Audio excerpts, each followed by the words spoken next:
Okay, so here's another example of arc length of a space curve.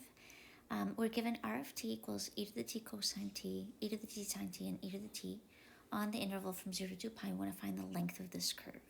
So we have that the length of a space curve will be the integral from a to b of the magnitude of r prime of t dt.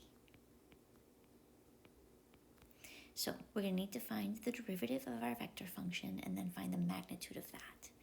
So let's take the derivative of our vector function, and you can see here that we're going to have to apply the product rule for the first two terms because we have a product of e to the t times a trigonometric function.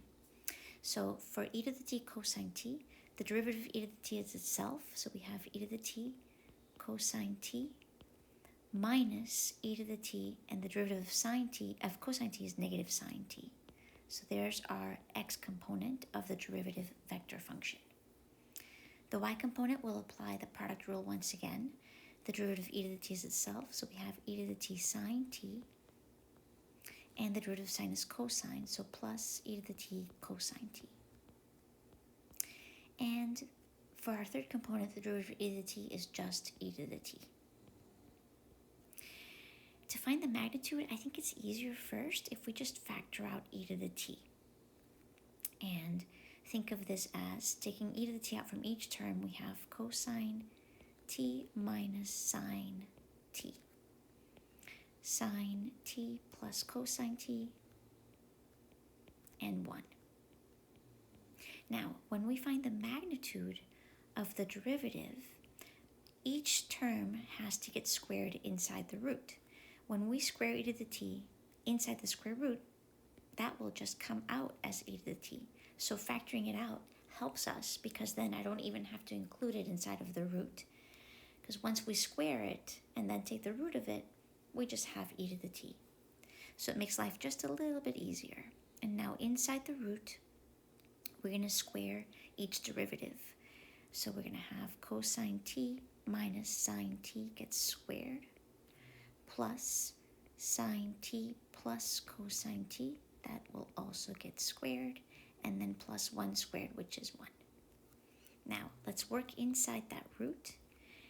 We're going to have to expand and then combine like terms. Hopefully we'll have some. So cosine t squared, I'm going to distribute the first squared term. So that will give us cosine squared t minus 2 times sine t times cosine t plus sine squared t. Squaring the second term, let me actually see if I can grab this and give myself a little bit more room. Maybe. There we go. The second term, again, we'll have sine squared t plus 2 sine t cosine t plus cosine squared t, and we still have that plus 1 from the derivative of the third component. Now, that's e to the t.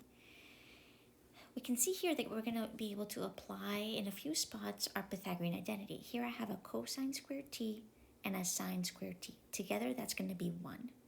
I have another one, sine squared t and cosine squared t, that will also be 1.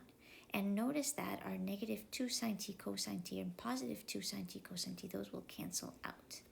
So from each sine squared plus cosine squared, we get 1.